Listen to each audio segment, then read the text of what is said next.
When we think of vast colonial empires, the British Empire is often one that springs to mind, but indeed this empire had a very much equally imperialistic sister, the French Empire. What was the legacy of this empire? Why was it important? What were the cultural characteristics? Was it any good? Was it all just a load of evil? From Africa to Cameroon to French Indochina, this is the French Empire. Right, I'll be taking you on a 10-part series, 10 episodes, right from the downfall of Napoleon all the way up to modern day. So 200 years of history, a lot to cover, a lot to crack through. This is the French Empire, and I hope you enjoy this series.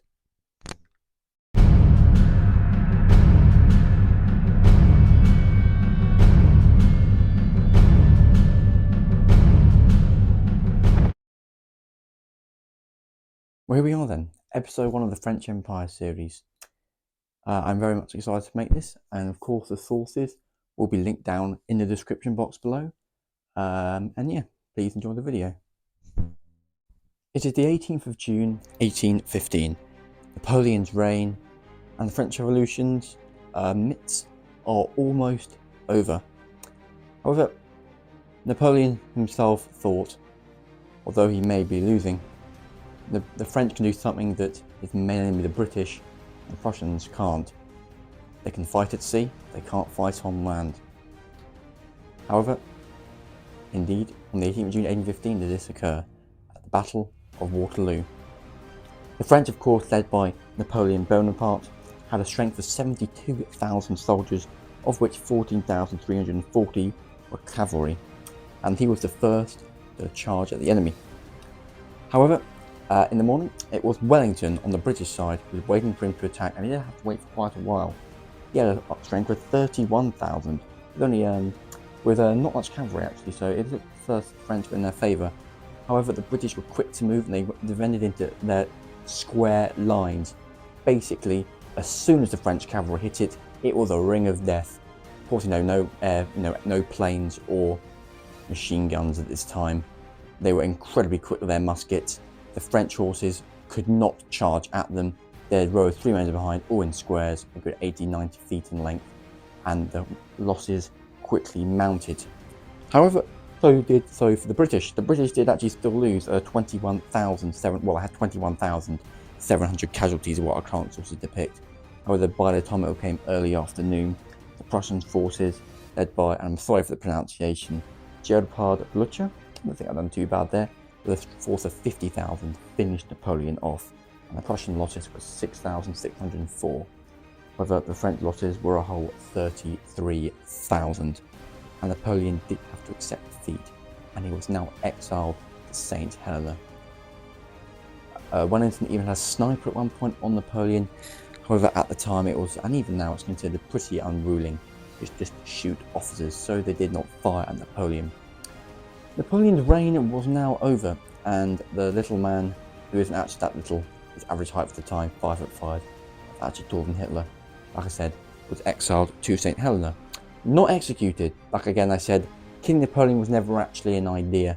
However, of course, last time he was evaded just in the Mediterranean, so this time he has to be evaded very far away, like I said, in St. Helena. And he lived out the rest of his life there.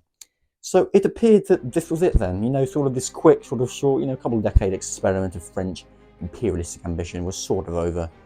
Britain still in the same position really in 1815 it was in 1763, a 100 Years' War. They were roaring with this imperialistic success. France was defeated, they were doing what they want. Prussia was also quite happy. What could go wrong in the balance of power in Europe? However, this was very much far from actually the case. Battle of Waterloo was very much in no means possible, and by no means necessary, the end of this French desire to conquer and expand.